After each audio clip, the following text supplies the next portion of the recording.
Hello and welcome to this channel where we analyze about individual growth both financially and in life in general.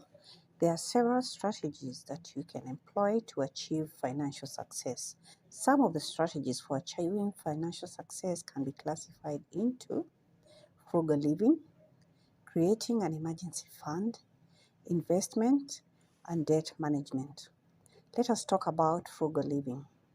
Frugal living means living below your means, living a simple, economical, sparing, and thrifty life whereby you don't want to be extravagant when it comes to money. This is where you look for ways to pay less for everything, starting from the groceries, clothing, utilities, and everyday items. A frugal person is very careful about spending less so that they can save more. Look for a way that you can pay less. Frugal means you're trying to get the best quality at the cheapest bargain. But for cheap, you try to get anything that is cheap, no matter the quality. You might end up getting something cheaply, but it is of poor quality. You end up getting something that is not worth it just because it's cheap. But for frugal, you have to get the best quality at the lowest price possible. Frugal living include actions such as tracking your expenses, creating a budget, reducing the expenses, and shopping smart. Let's look at tracking expenses as the first strategy of achieving frugal living. Do you feel like money is slipping through your fingers? Do you often ask yourself, where does my money go? If you don't know where your money goes, then this expense tracking is for you. Remember that anything that is measured is controlled. To track your expenses, one is supposed to record all the expenses, everything. Even a small thing such as buying coffee, buying snack out there should be recorded. So ensure that you keep all receipts and all utility bills to be able to record them. This way, one is able to know where they are overspending. In that case, a person will be able to know which expenses they need to eliminate or to reduce. Tracking your expenses will finally reveal where your money goes and to what end. You might be surprised at how much you're spending on unnecessary items. You will discover how much you spend on essential and important items as compared to how much you spend on non-essential and unimportant items. Tracking expenses will help you identify items that you're buying more expensively than it is necessary. Since you can see the varying prices of the same item that is brought about by buying from varying stores or buying in different timings when you buy the items. The second strategy in frugal living is called creating a budget. A well-planned budget should help prioritize spending. One principle that can be used to prioritize spending is the STEP method. The STEP principle encourages an individual to start by prioritizing their needs, then their wants, and finally, the luxury.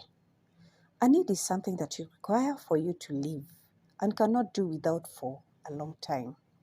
Examples of needs include food, shelter, clothing, and security. A want, on the other hand, is something that one desires but can do without, that a person can live without, but will make them happy if they could acquire it. Some examples of wants include fine dining, a palatial home, designer clothes, and private jets. In the STEP principle, one can decide to start cooking from the scratch, or can move on and buy pre-cooked ingredients, then cook. Food is a basic need. The manner in which you acquire the food matters. One can cook at home, or buy ready meals, or even dine out in a restaurant. A person should go on considering and evaluating the options all the way up to fine dining. It is always cheaper to cook from scratch.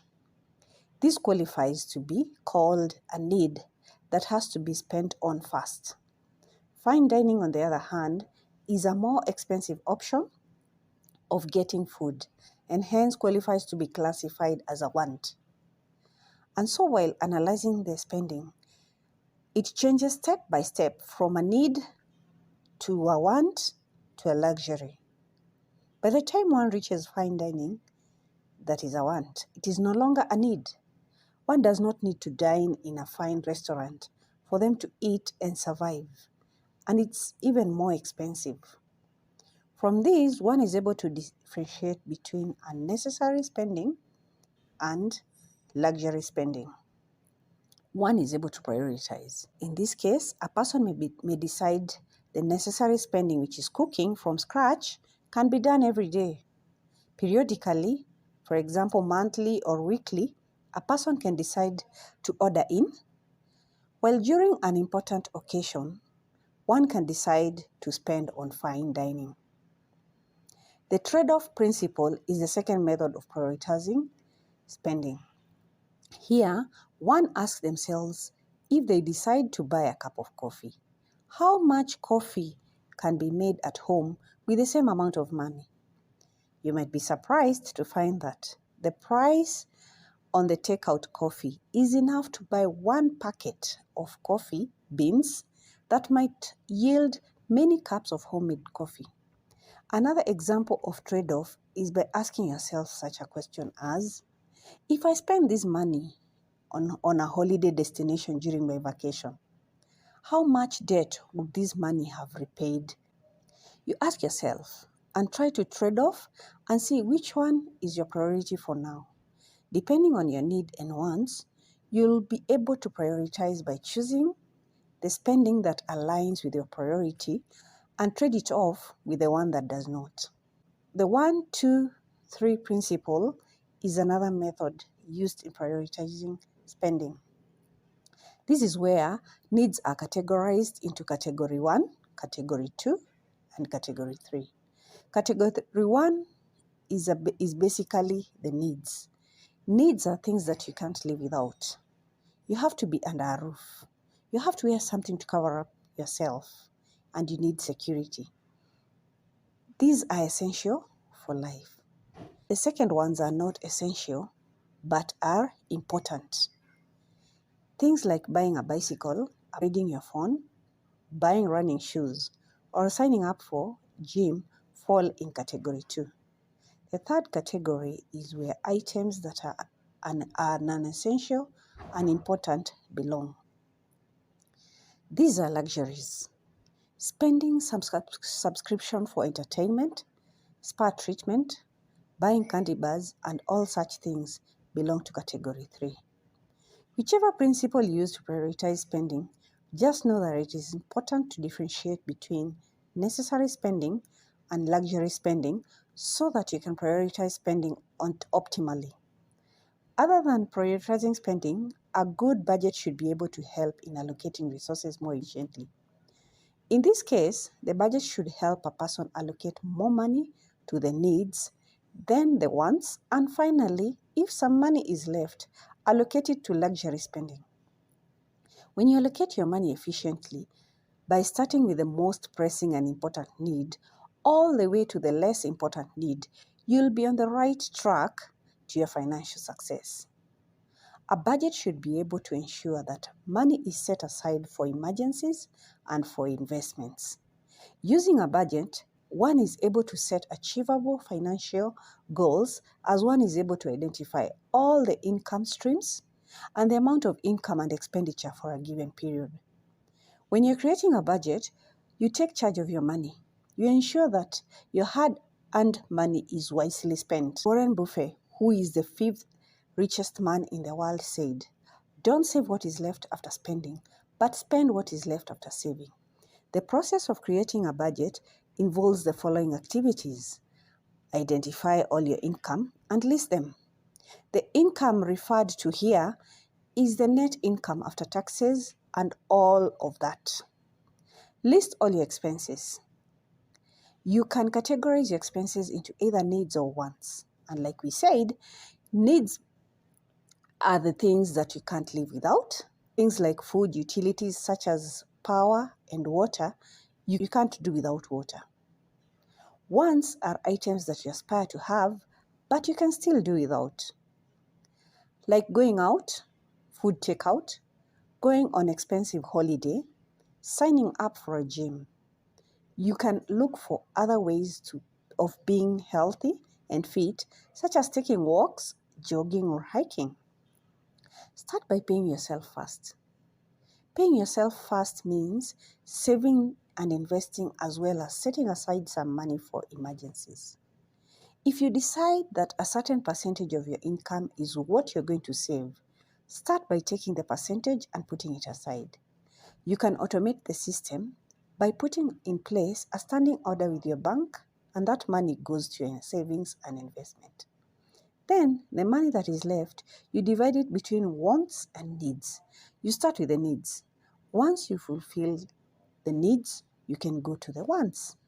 If the money is not enough, you can spend on wants on another day. Allocate income to your needs first, then the remaining goes to your wants. You can explore a tool called the 50-30 rule, whereby you allocate 50% of your income on needs, 30% goes to your wants. This is where you spend on the other items that are not so important, but they are good for you as they make you happy. And then 20% goes to debt, payment, savings, and investments.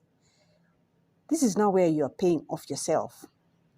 Some people also categorize things like tax here. If you want to tithe or even spend on charity, this is where it falls. There are other ways of creating a budget. We have the 80-10-10 budget rule, where you spend 80, 10 goes to whatever you value, whether it is charity or even tithing.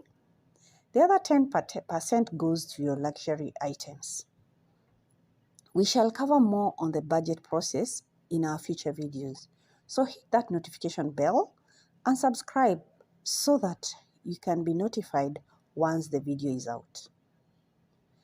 Creating a budget was the second strategy of frugal living. On to our third strategy, which is reduce expenses. You will find that initially when you start to budget, the percentage will not fit with the situation on the ground. You might even find that the expenses are by far more than the net income. And this is where you have to reduce the expenses. Track your spending to identify where you can cut the expenses or eliminate them altogether. You should gradually try to cut back your expenses. Review your spending. Where can I downsize? Can I move to a smaller apartment? Can I start planning for meals? Can I take public transport? Can I walk? Carpooling?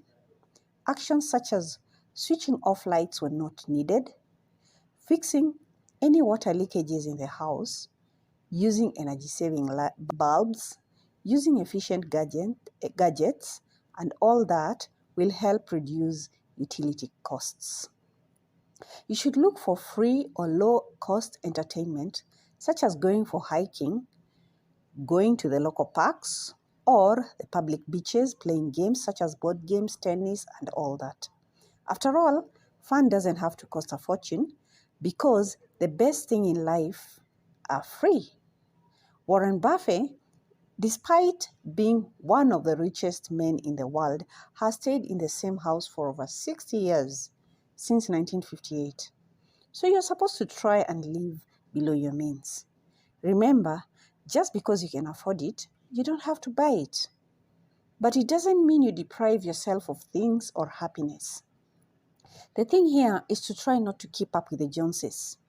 This is where you do things such as buying flashy cars and designer clothing just to try and keep up with other people so that you can feel like you belong. You don't have to do that. Avoid wasting money on luxury. Ask yourself before you take a purchase. If you do a purchase, is this purchase going to add to my wealth or is it going to subtract from my wealth? Is it going to give me a long-term satisfaction or is it just a short-term thrill?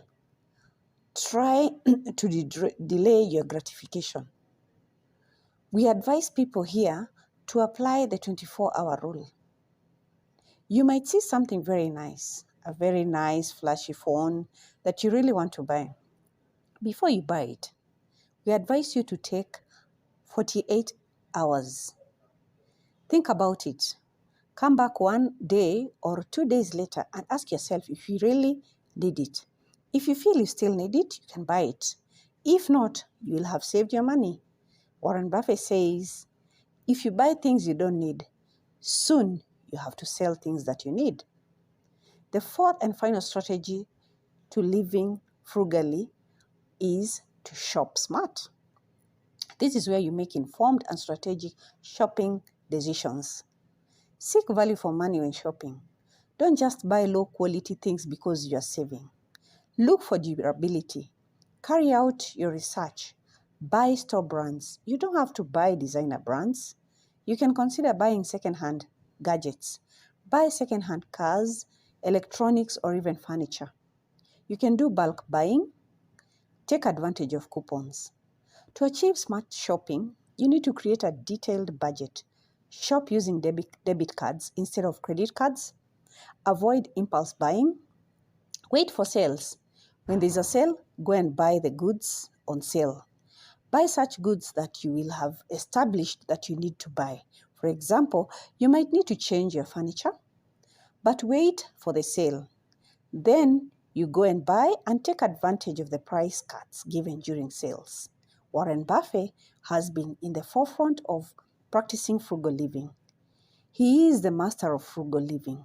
He has really shown how frugal living can help someone grow and become rich.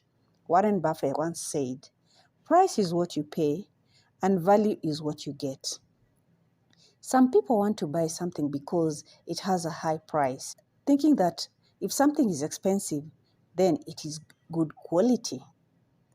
This is because of their money mentality.